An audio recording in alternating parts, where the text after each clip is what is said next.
하나님 말씀 함께 읽도록 하죠. 창세기 4장 8절에서 15절까지 말씀을 나누도록 하겠습니다. 저와 함께 교독을 해보시겠습니다. 제가 8절 시작합니다. 가인이 그의 아우 아벨에게 말하고 그들이 들에 있을 때에 가인이 그의 아우 아벨을 쳐 죽이니라.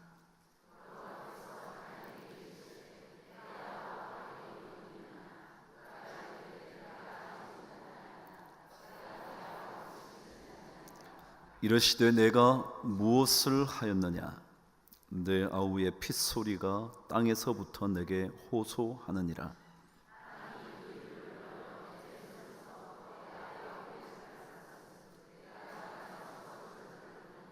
내가 밭을 갈아도 땅이 다시는 그 효력을 내게 주지 아니할 것이요 너는 땅에서 피하며 유리하는 자가 되리라.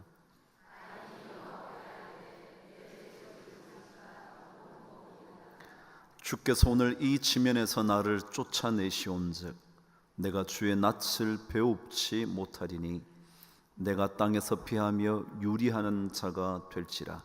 물은 나를 만나는 자마다 나를 죽이겠나이다. 여호와께서 그에게 이르시되 그렇지 아니하다. 벌을 7배나 받으리라 하시고 가인에게 표를 주사 그를 만나는 모든 사람에게서 죽임을 면하게 하시니라. 아멘. 드디어 제가 여행을 결정을 했습니다. 그래서 비용이 너무 많이 들었기 때문에 한 나라로 다녀오기로 결정을 했습니다. 들어보셨나요? 크로아티아라고요? 들어보셨어요? 꽃보다 할배인가요? 그 무슨 프로그램에 크로에이시아를 다녀온 이야기를 듣게 됐죠. 저도 계획을 짰습니다. 한 나라만 다녀야 그래도 비용이 적게 들 것 같고 그리고 아주 그 나라를 잘 들여다볼 수 있을 것 같아서 계획을 짜기 시작을 했습니다. 크로에이시아의 수도가 자그레브랍니다. 먼저 자그레브에서 도착해서 차를 빌리는 겁니다. 차를 빌려서 첫 번째 한 도시를 선택을 했습니다. 그 도시가 최고의 국립공원 중에 하나라고 불리는 플리트 비치라는 곳을 가기로 했습니다. 그 공원은 얼마나 대단한지 호수가 16개나 있다나요? 그래서 16개를 다 돌아보면서 호수의 아름다움을 사진에 담기로 결정을 했죠. 그리고 다시 차를 타고 남쪽으로 내려오면 자다르라는 곳이 있습니다. 그곳은 바다의 오르간이라고 불리는 멋진 장소가 있다네요. 파도가 밀려오는 그곳에 돌로 만들어진 계단이 있는데 그곳에 구멍이 뚫어져서 파도가 막 들이치면 그 구멍 속으로 물이 들어가면서 소리가 오르간처럼 난다는 겁니다. 그 길을 들르고 난 다음 다시 밑으로 내려가면 스플리트라는 유명한 중세의 도시가 있답니다. 아마도 1300년, 400년, 500년 그때부터 이미 내려온 멋진 중세의 아름다움을 발견할 수 있는 스플리트라는 곳을 찾아갔다가 마지막 아드리아해의 진주라고 불리는 두브로니크를 다녀오는 겁니다. 와, 멋지지 않나요? 혹시 다음 주일에 제가 없거든 여기 가 있는 줄 아시면 됩니다. 이렇게 계획을 짜죠. 우리가 한 나라를 여행한다 해도 계획을 짜죠. 만약 우리 인생을 여행이라 그런다면, 우리의 믿음을 여행이라 그런다면 어찌 계획 없이 가겠습니까? 여러분이나 저나 단 한 곳을 가도 그곳에 볼거리가 무엇인지, 그곳에 먹을거리가 어떤 것이 있는지, 그곳에서 발견할 기쁨은 무엇인지 생각한다면 우리 인생이라는 여행에 그러한 것들을 어찌 계획하지 않고 마구잡이처럼 떠나겠습니까? 좋은 믿음의 여행 여러분과 함께 계속 꿈꾸면서 가고 있습니다. 가인의 이야기가 이어지네요. 가인이요. 가인의 실패는 과연 무엇이었을까요? 무엇이 가인에게 실패의 후회라는 명칭을 듣게 한 걸까요?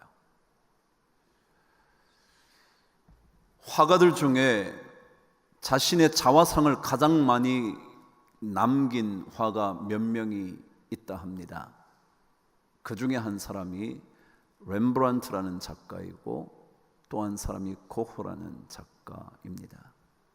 렘브란트는 평생 75점이 넘는 자화상을 남겼습니다. 고호는 40점이 넘는 자화상을 남겼으니 참 많이 그린 것 같습니다. 자신의 얼굴을 그리고 자신의 상반신을 때때로 전체가 보이는 그림을 40여 점 아니 70여 점 남긴다는 게 그리 쉽지만은 않을 텐데 왜 그랬을까?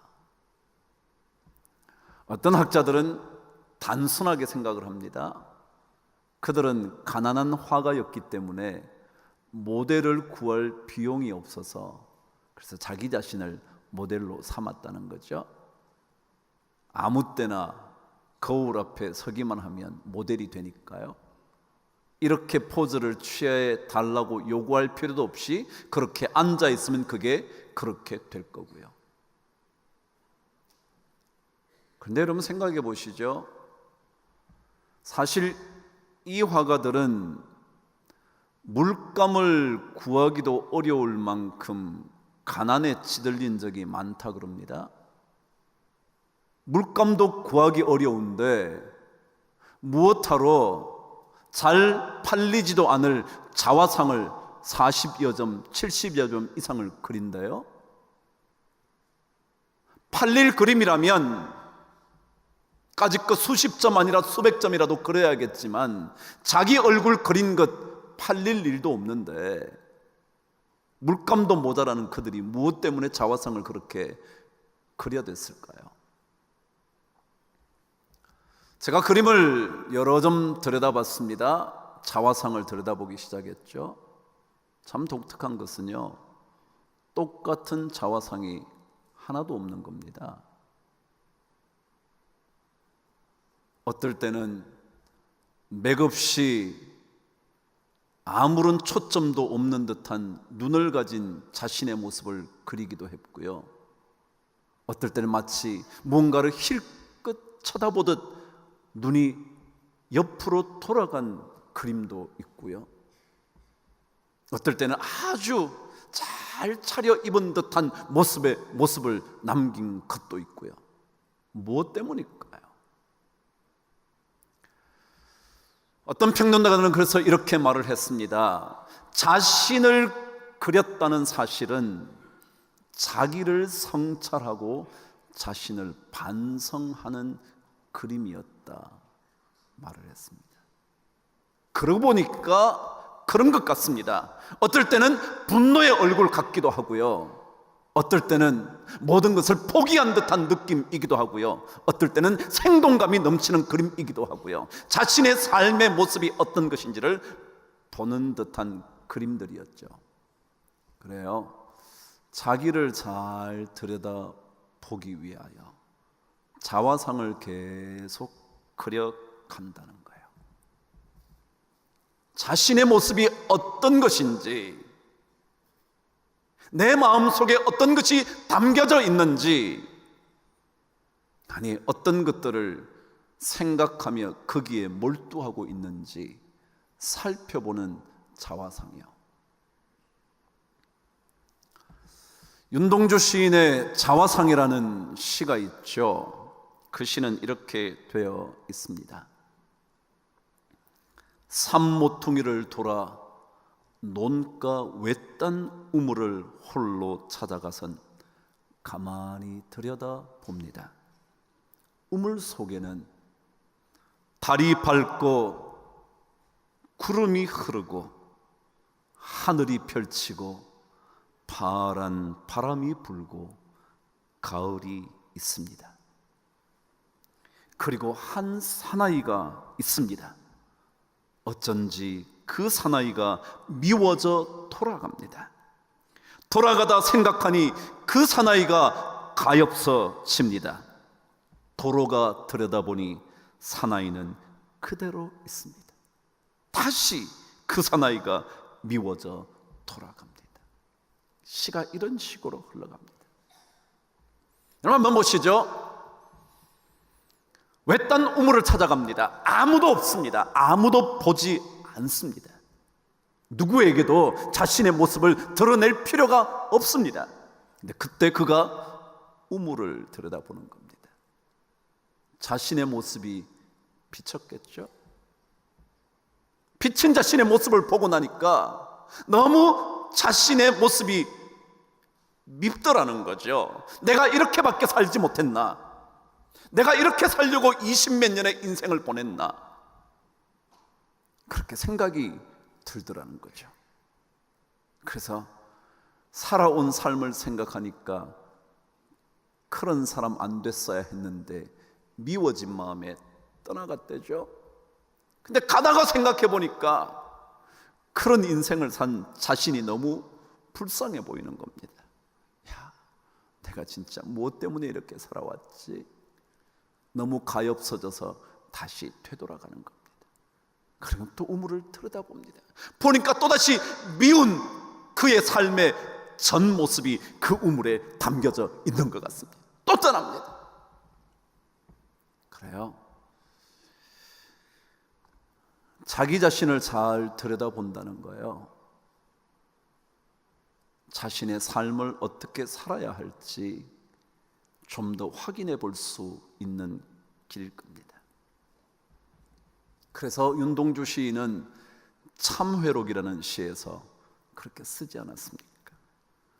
파란 녹이 낀 구리 거울 속에 내 얼굴이 남아 있는 것은 어느 왕조의 유물이기에 이다지도 욕될까? 자기를 생각해 보니까 마치 녹이 낀 거울에 비친 자신의 모습이 자신의 삶도 다 녹이 끼어 있는 것 같아서 참 욕된 인생이었구나. 만 24년 1개월을 무슨 기쁨을 바라 살아왔던가. 밤이면 밤마다 나의 거울을 손바닥으로 발바닥으로 닦아보자. 그러면 어느 운석 밑으로 홀로 걸어가는 슬픈 사람의 뒷모양이 거울 속에 나타나온다. 자기를 자꾸 들여다보는, 외딴 우물에 가서 자신을 들여다보는 겁니다. 미운 자신의 삶의 모습이 생각나는 겁니다. 거울을 들여다봤는데 마치 그것이 녹이 낀 거울처럼 자기 자신의 인생에도 녹이 잔뜩 끼어 있는 것 같은 느낌을 받습니다. 그래서 그 거울을 잘 닦아보려고 밤이면 밤마다 자신의 거울을 손바닥으로 발바닥으로 닦는 겁니다. 전 인생을 다해서 닦아보겠다는 거죠. 근데 윤동주 시인은 여러분 아시는 대로 그리스도인이잖아요. 그가 하나님 앞에서 자신을 생각했던 것 같습니다. 자 보세요. 외딴 우물을 갑니다. 그 우물을 들여다보니까 자신의 얼굴이 보이는 것만이 아니라 하늘이 보이는 겁니다. 구름이 흘러가는 게 보이는 겁니다. 달이 밝은 것이 보이는 겁니다. 가을이 나타납니다. 이건 누가 다 만든 거냐면요, 하나님이 만든 거예요. 하나님께서 만들어 놓으신 그 우주 같은 그곳에 내가 있다는 생각이요. 어떤 내가요? 부끄러운 내가 있다는 생각이요. 달은 밝고요, 파란 하늘이 거기에 걸려 있고요, 멋진 바람이 불어가고요, 결실의 계절인 가을이 그 속에 담겨져 있고요. 그런데 나는 아무것도 없는 겁니다. 그래서 부끄러워서 미워져서 그곳을 떠나간다는 거죠. 믿음의 여행이요, 자신을 들여다보는 겁니다. 무엇을 준비하고 계획해야 하든지 먼저, 그래, 믿음의 여행에서는 내가 나를 좀 더 들여다봐야지. 만일 가인의 실패가 있다면 그것은 유일하게 자기 자신을 들여다보지 않았던 것 아닐까 생각되는 겁니다. 내가 하나님께 드린 것이 무엇이었는지 되돌아보지 않고 아벨이 드린 것이 받아들여졌다는 사실에만 관심을 가졌던 자기 자신은 빼놓고 사는 인생이 바로 가인의 실패 아니었을까 생각이 드는 겁니다. 여러분, 하나님 앞에서 자기 자신을 살펴보지 못하면 일어나는 문제가 있습니다. 그게 뭔지 오늘 성경 8절은 우리들에게 이렇게 가르쳐 줍니다. 읽으실까요? 시작. 가인이 그의 아우 아벨에게 말하고 그들이 들에 있을 때에 가인이 그의 아우 아벨을 쳐 죽이니라. 여기에 무엇이 보이시나요? 저는 이 8절을 읽다가 가인의 분노가 눈에 들어오기 시작한 겁니다. 분노요. 믿음의 여행을 할 때 그리스도인들에게 꼭 필요한 게 뭐냐면 하나님 앞에서 자기 자신을 들여다보는 겁니다. 왜냐하면 하나님 앞에서 자기 자신을 들여다보지 않는 순간 사로잡히는 게 있는데 그게 뭐냐면 분노라는 겁니다. 요즘 여름에 더워가지고요, 너무 쉽게 화가 나죠. 아무것도 아닌데 버럭 화를 내죠. 별것도 아닌데 분노가 폭발을 하죠.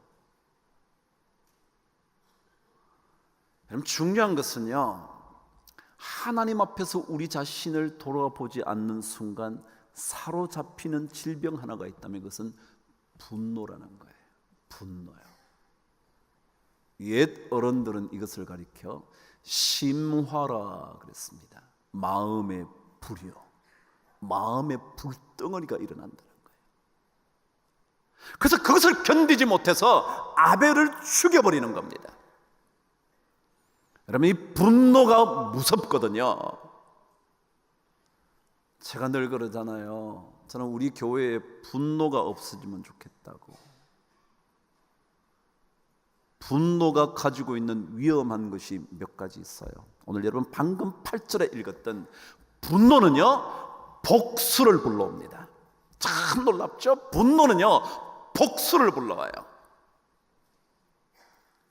분노가 일어나면 끝이 아니에요. 그것이 사람을 죽이고 싶은, 저 사람을 죽이지 않으면 내가 견딜 수 없을 것 같은 그런 복수의 심정에 빠져드는 겁니다. 그럼 분노라는 한자는요, 분낼 분, 성낼 분, 노할 노 그렇거든요.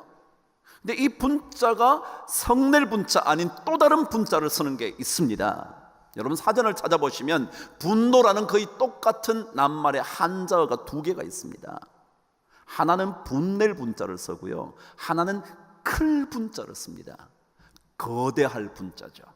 그러니까 노가 거대해졌다라는 겁니다.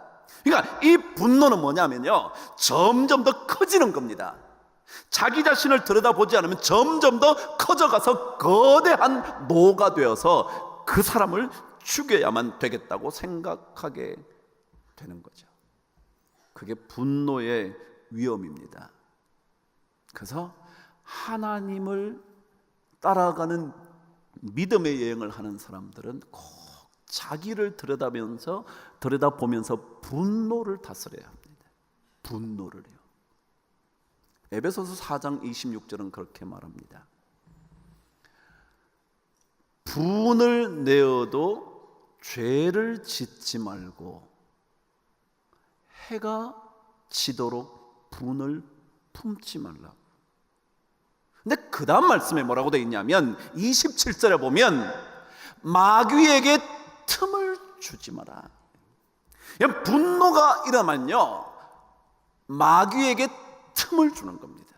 허점을 공개하는 겁니다. 마귀가 들어올 수 없다가 분노하기 시작하는 순간 마귀가 우리 삶 속에 완전히 찾아 들어와서 우리를 사로잡아 죽여버리고 싶은 마음으로 바뀌는 겁니다.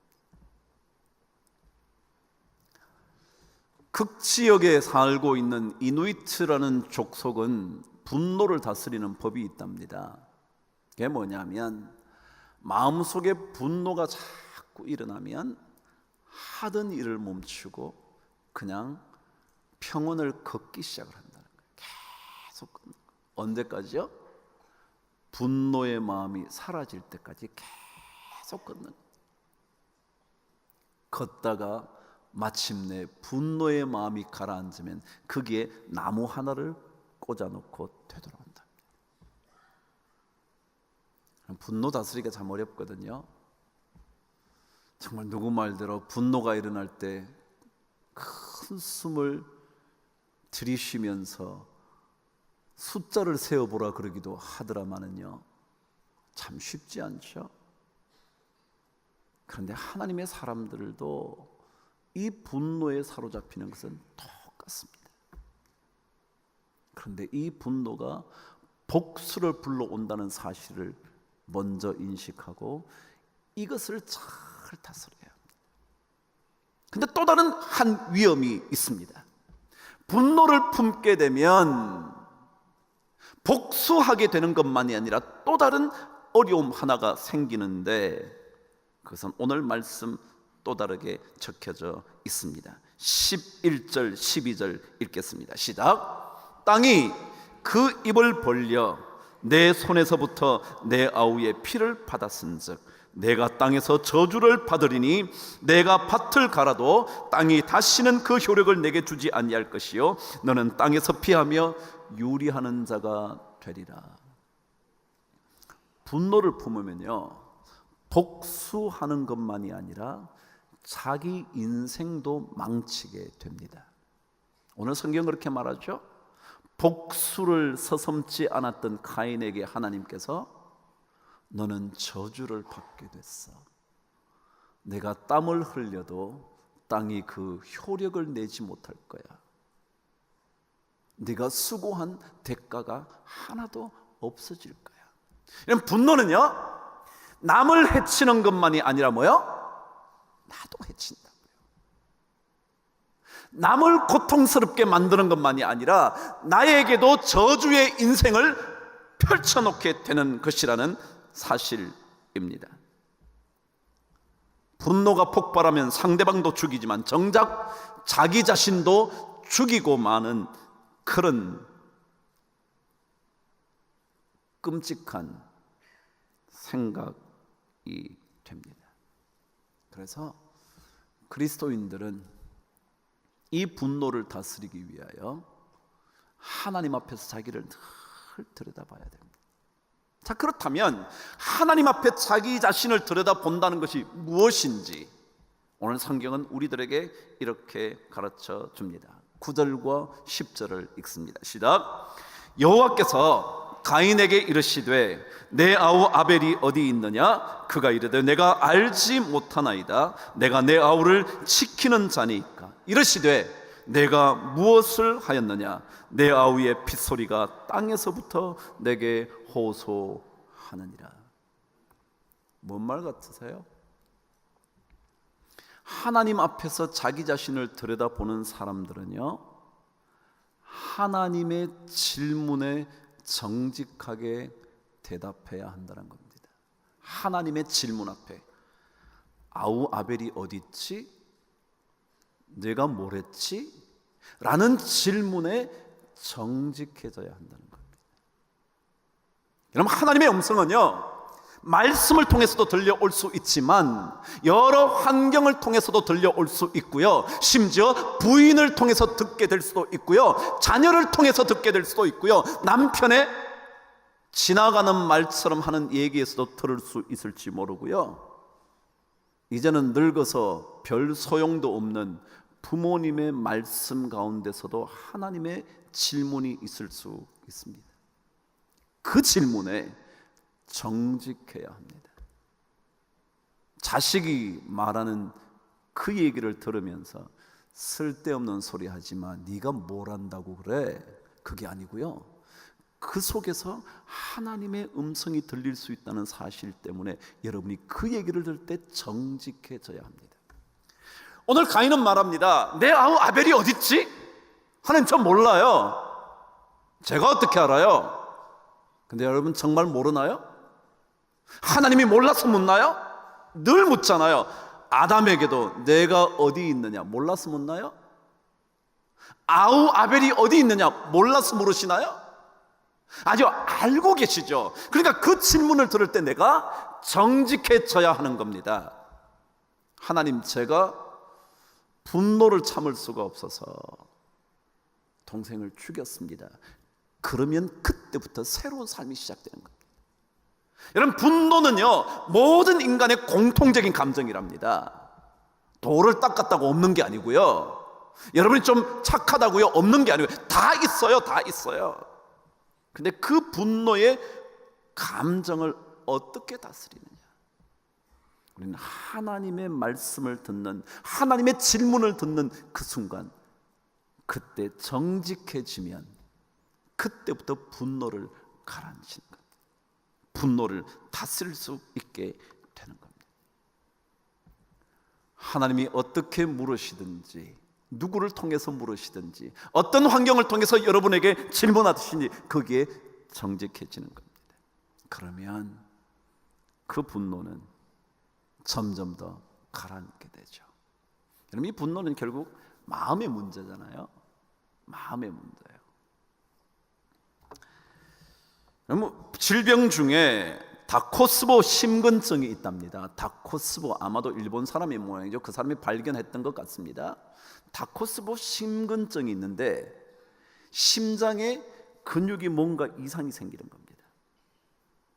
어떤 거냐 하면 갑작스럽게 가슴이 찢어질 듯한 통증이 오는 겁니다. 그 대개 어떤 경우냐면 여러분 아시는 대로 혈관이 막혔을 때, 혈전 같은 것으로 인해서 혈관이 막히면 가슴이 막 쥐어짜는 듯한 고통이 오는 거예요. 근데 검사를 해보니까 혈관이 깨끗한 겁니다.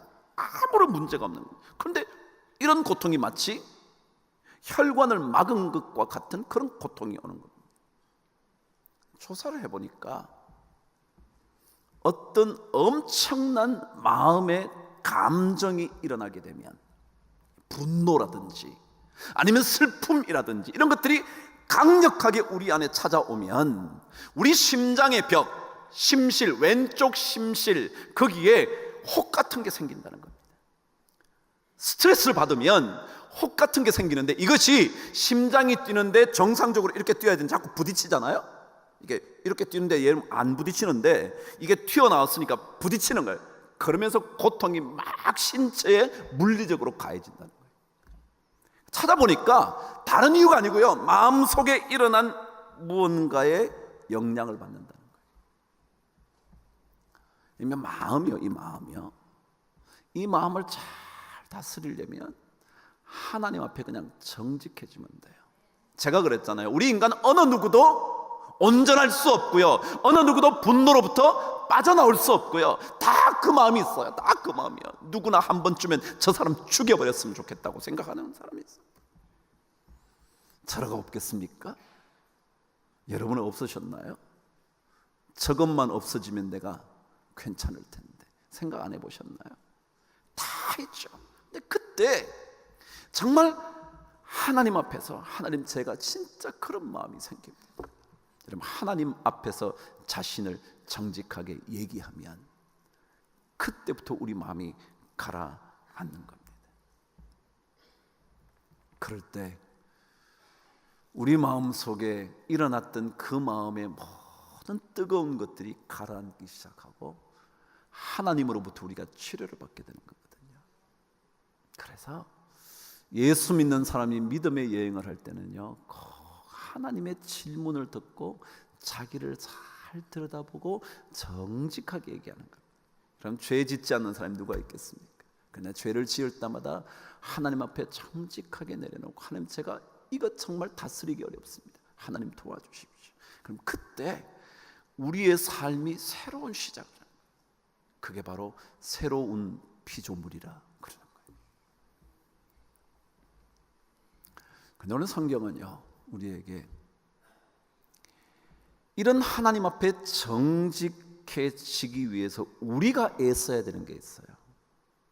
오늘 저와 함께 8절을 읽으면서 일단은 말씀 오늘 마무리 한번 지어보죠. 8절 읽겠습니다. 시작. 가인이 그의 아우 아벨에게 말하고 그들이 들에 있을 때에 가인이 그의 아우 아벨을 쳐 죽이니라. 여러분, 오늘 본문을 읽으니까 이렇게 되어 있습니다. 가인이 그의 아우 아벨에게 말하고 그랬습니다. 뭔 말을 했을까요? 아우 아벨에게 뭔 말을 했죠? 말하고 그랬어요. 그 뒤에 예를 들어 말하고 그랬으면 이르시되라고 그랬다면, 뭐 이르되라고 그랬다면 뒤에 내용이 나와야 되는, 그게 없어요. 뭔 말을 했을까요? 저도 잘 모르겠는데 옛적의 역본들이, 이 성경에 여러 번역본들이 있었는데 다른 번역본에 이렇게 적혀 있다고 성경은 말해요. 고대 역본에 의하면 우리가 들로 나가자, 그 말이 있었대요. 그러니까 이렇게 말했겠죠. 가인이 그의 아우 아벨에게 우리가 들로 나가자라고 말하고 그들이 들에 있을 때에 가인이 그의 아우 아벨을 쳐 죽이니라 그랬을 거라는 거죠. 자, 이 말을 다 들어보세요. 우리가 들로 나가자 그랬어요. 왜요? 뭐 하려고요? 가인은 아벨을 죽일 기회를 찾으려고요. 그렇죠? 집에 있으면 부모님도 계시니까, 형제들이 있으니까 어려울 테니까 아우 아벨을 데리고 아무도 없는 들로 나가는 겁니다. 요즘 말로 옮기면 야, 우리 바람 쐬러 갈까? 그랬을 거라는 거예요. 그런데 사실은 그 말이 바람 쐬러 가자는 말이 아니라 자기는 마음속에 이미 뭐야? 죽일 기회를 찾고 있었다는 거예요.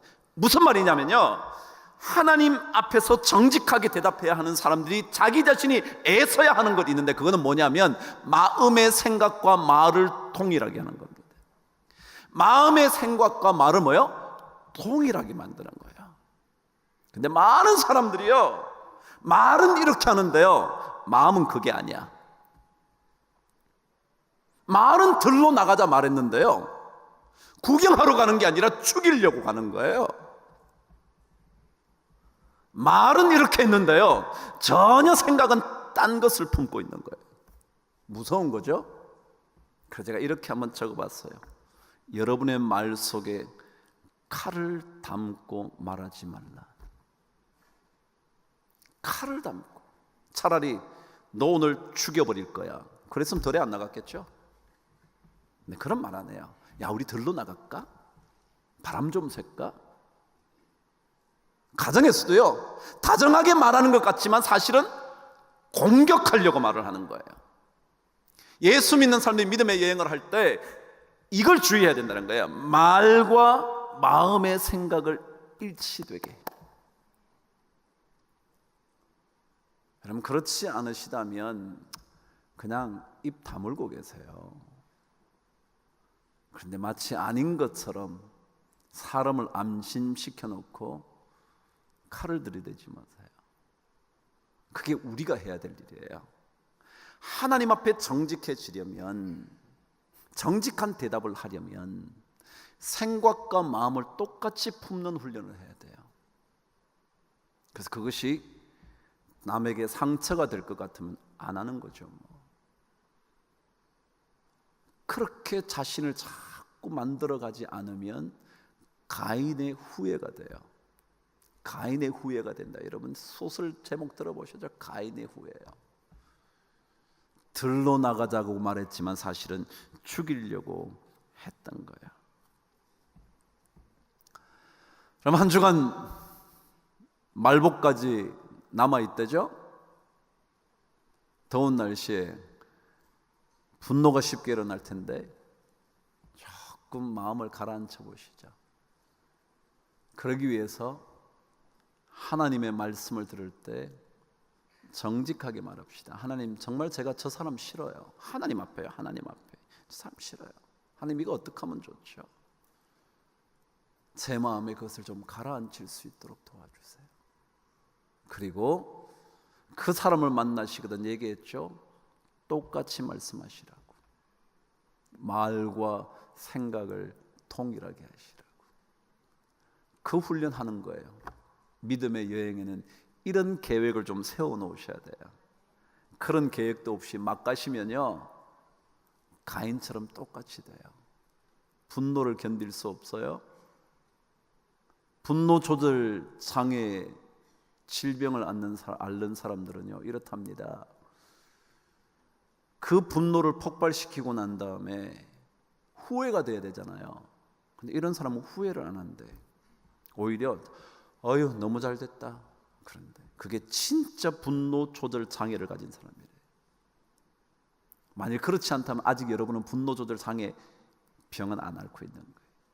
하고 나면 어이 속 시원해. 여러분 그렇지 않죠? 아이고 내가 왜 그랬지? 그 좋은 일이에요. 그리고 더더욱이 하나님 앞에서 자기 자신을 잘 들여다보는 그런 은혜를 우리 또 한 주간 잘 사시게 되기를 주의 이름으로 축복합니다.